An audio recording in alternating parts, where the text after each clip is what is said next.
אביהו.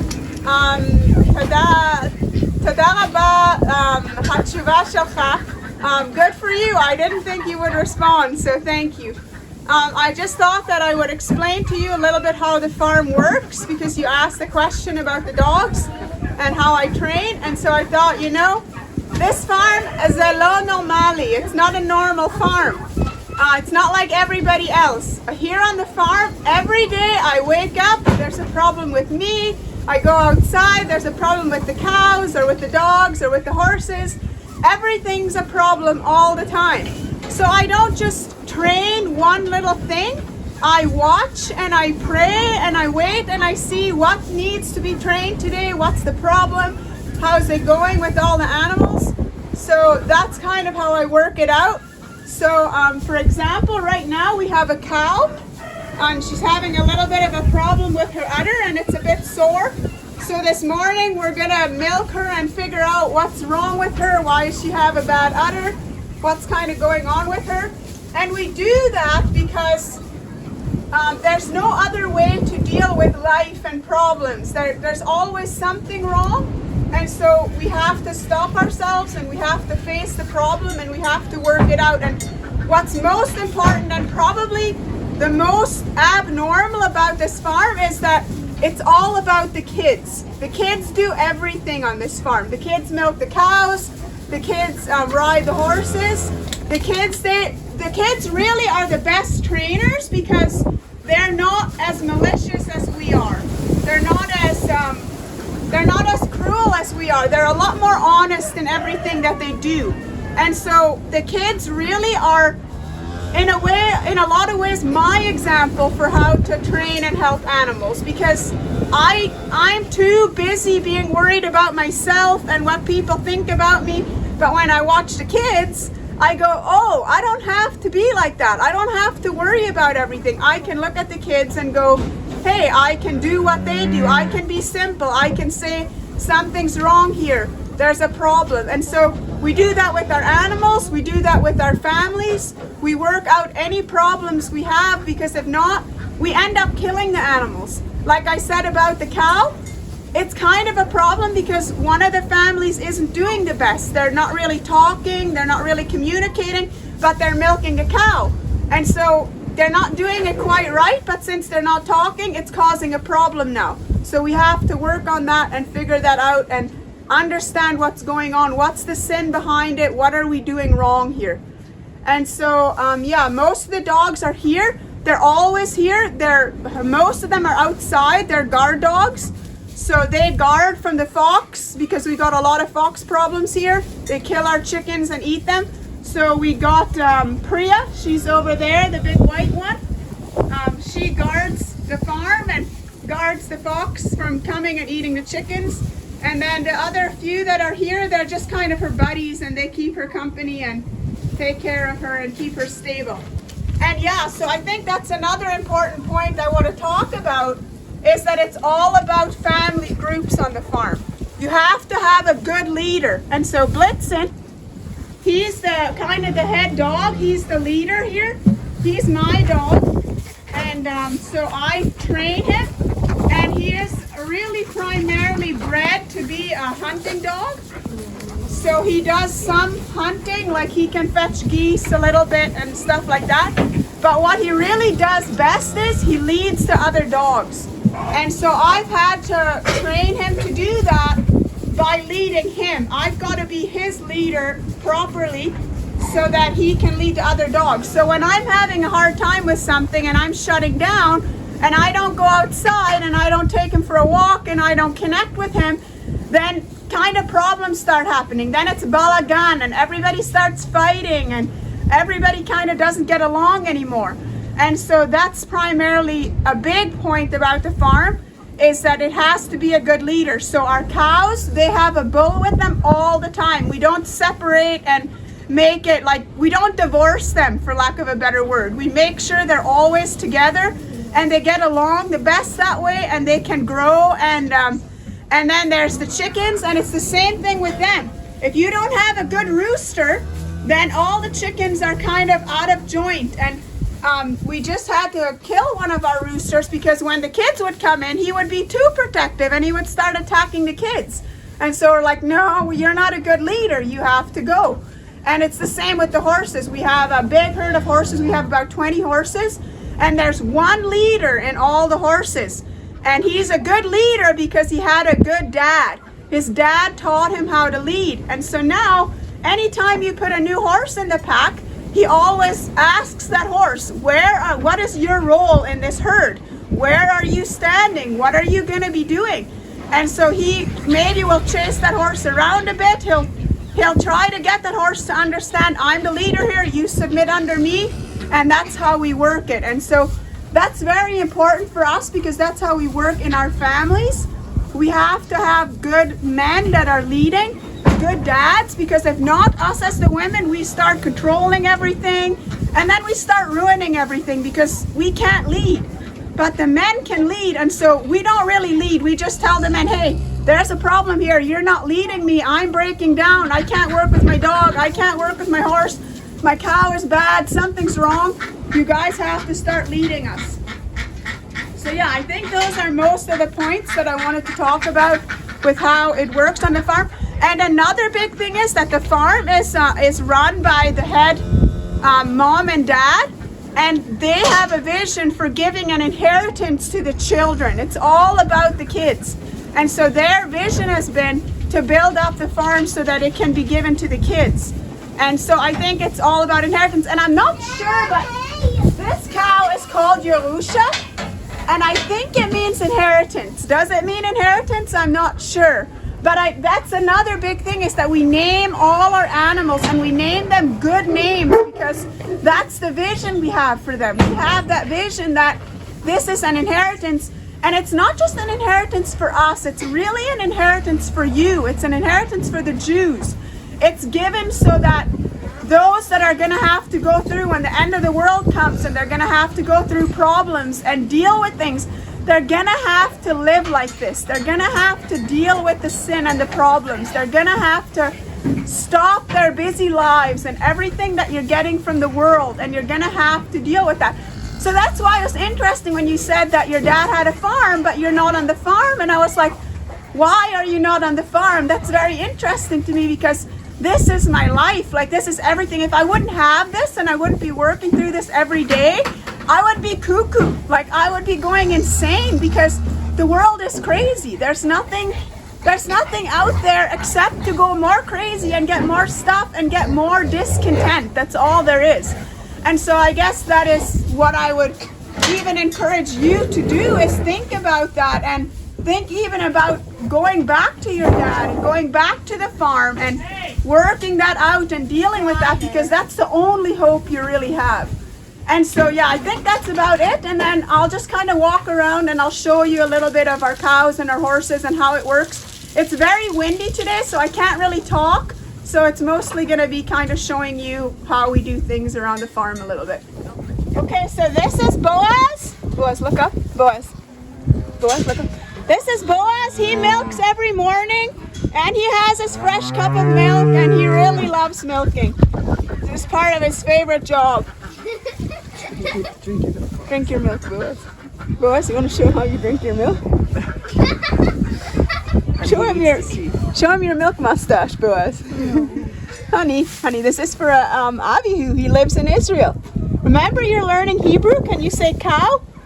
Para? Here, Boozy, let me wash it. Boaz, drink it. Let me wash the teeth. Boaz, drink the milk. Good job. Smile, Boaz.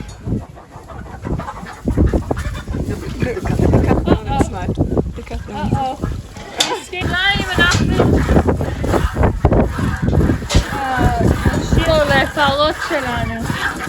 You can talk if you like. They won't kick. I don't know how to say it. They won't kick. We usually get about this much milk, like about a 3/4 bucket from one cow. So we make a lot of cheese and yogurt, and we make everything ourselves. We eat all our own food. We don't buy from the store. Watch out, dig into your milk bucket. Somehow the pigs got out this morning. They're not usually out.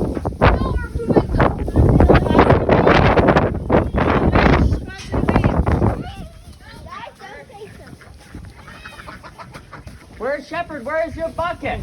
We need your bucket. They all ran over here.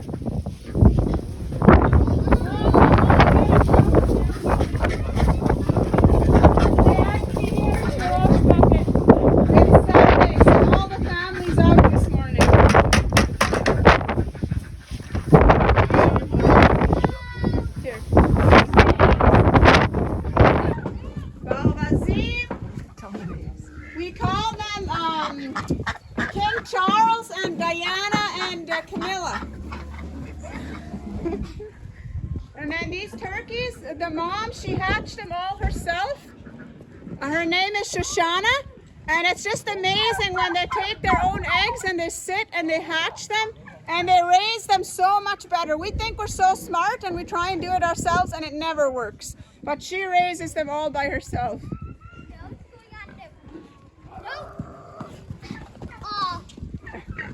I don't know, the pigs are not really listening. We're trying to move the pigs to a new pen, but it's not really working. Okay, so I'm gonna call the dogs and I'll see how good they listen to me this morning or if I need to do more training or not. Rhea, come on. Shuki, come on Shuki. Good boy. Good dog. Good boy. Yeah, where's Jack, huh? So this is our herd of horses. This isn't all of them. We got a few more in the other field, but this is the main herd. I don't know if you've ever seen, but that little one.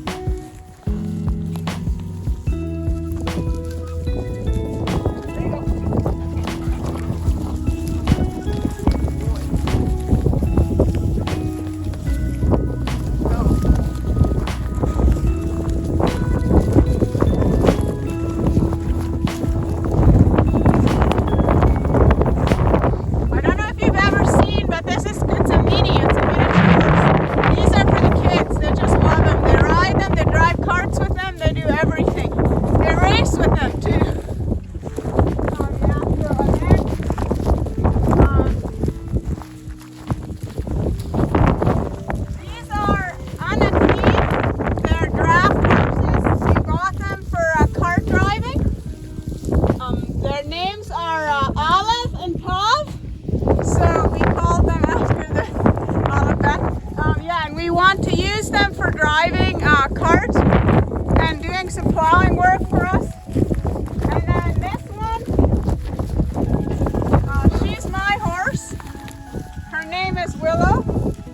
She was born here and raised here, and so she's been here for, I think she's 9 years now, and she's a very good stable horse. We use her for everything, riding, driving. Kids ride her all the time, but I think what's important is that she was raised here with her dad and her mom. It's a family situation, and so they come out very stable. There's some horses we get and they're so unstable you can't work with them because someone separated them too young, or there was some kind of dynamic they were in that just makes them very upset and like fried in their brain. It's very difficult for them to learn things. And so yeah, there was one other thing about our horses is that we have a lame horse and we eat them. And we do that because we don't buy from the grocery stores. Everybody talks about how cruel that is and how crazy that you would eat your horse and whatever, because around here it's a lot of horse people and they kind of get mad at us and they say, oh, you shouldn't do that, that's bad. But we always say, well, where do you know where the meat that you're buying from the grocery store comes from? The meat that you're paying for, you don't know what they did to those animals, you don't care. And so you use whatever you want, and then there's these people, all this veganism, that's all bullshit. They don't care about the spider and the ant that's in the garden. They just care about whatever can get them ahead and give them a sense. And most of it really anyway comes from people having problems in their families. It's really got nothing to do with the food or with anything. It's always back to how did my mom raise me, my dad raise me, what did they give me, what did they not give me, what was going on there. That's the bigger problem with everything. So yeah, so most of these horses are trained to ride And if there's a horse that we can't train or that's lame, we eat it. And most of them are able to take kids. We always train them to take kids because, again, that's the most important part about the farm. It's all about the kids. So actually most of these horses are owned by the kids. They own them, take care of them. When they get too big, they pass them to a sibling. And then that's kind of how the cycle keeps going. And that's important for us because our kids don't do sports and, you know, hockey or football. I don't know what they do in Israel for sports, but that's what we do here. So how we invest in them for that, and that's education. They go out and train their horse. This horse is like me. How I train this horse is how this horse rides. So if I'm having a bad day and I'm getting angry and I'm spanking or whatever, whoever gets on that horse next, that's what they get. They get kind of a pissy horse. So I have to watch myself, and that's why I said about the names. That's very important with the names because my name is Emma, so it means universal. So I can be universally good and be dealing with my sin and helping people and working in my family, or I can be universally bad and I can be out in the world making trouble, getting jealous of other women and whatever. There's a lot of things I can be doing, and so it's the same with the animals. You can train them and guide them in a good way, or you can take them in a bad way. It's kind of how you choose to deal with your sin for that day and work it out with God. That's the only hope we really have. And so, yeah, I think that's probably about it for now. Is this Arrow? Oh, yeah. He's also very important because he's the lead horse. His name is Arrow, Chetz. And so we love him because he leads the pack. He's very stable. He does everything. Him and Willow, they drive a cart together. So we haven't ever had a better team than them. We've put some other horses together, but they've always worked the best. They're brother and sister. They're from the same dad. So they grew up together, and the dynamic with them is very good. They know where they sit in the family and how it all works. And yeah, Willow had a baby. His name is Bozrah, but he's not here right now because he's a little too big, so we're weaning him. So he's up in the other pasture, but yeah, she had a foal this year.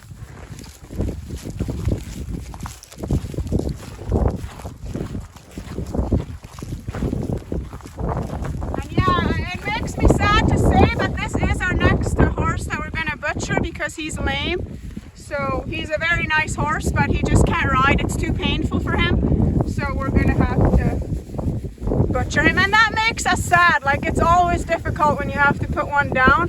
But that is part of life and how broken everything is. And that's why we need God. And that's why I believe in Jesus Christ. Because he's the only one that ever dealt with the sin and ever cared and ever gave his life for anything. We don't really care that much. We'll kill anything, but he didn't. And so that's why I believe in him. That's why it's important to me. And that's why I'm trying to learn Hebrew. So it's all part of it.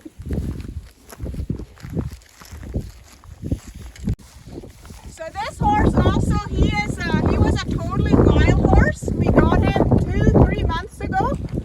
We got him from this farm. Around here there's a lot of native Indians, and they do a lot of things like more simple.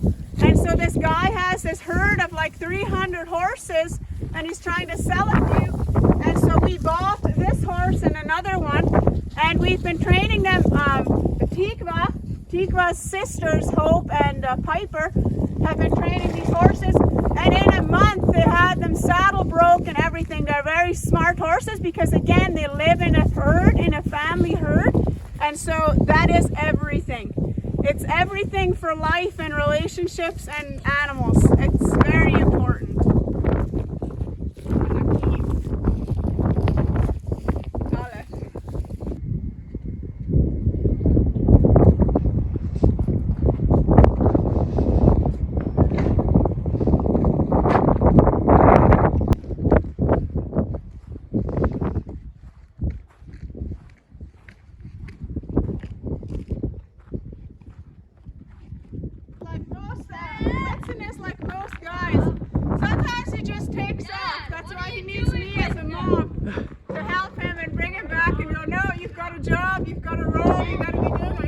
supposed to be doing, not taking off all the time.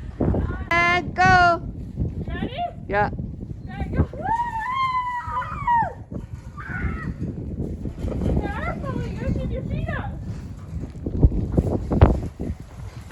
Curly whirly. Whoa.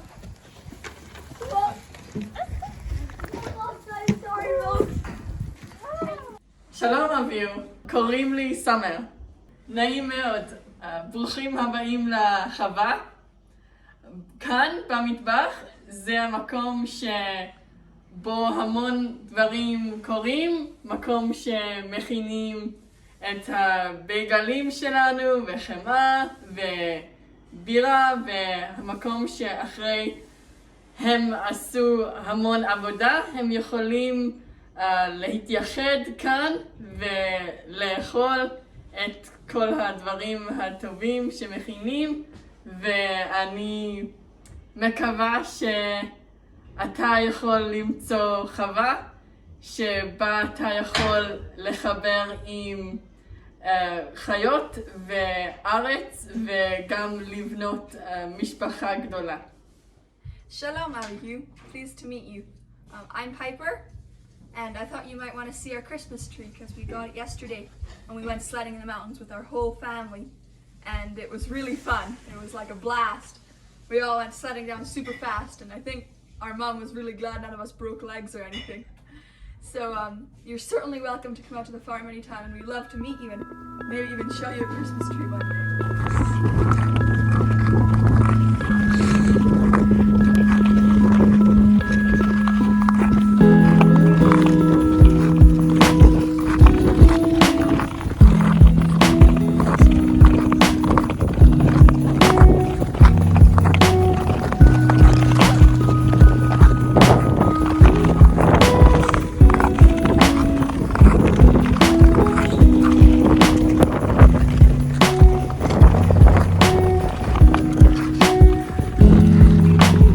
Casualties.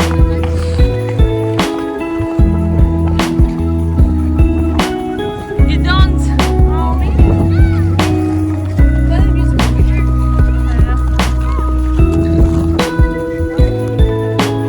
Hold your weight too close, slowly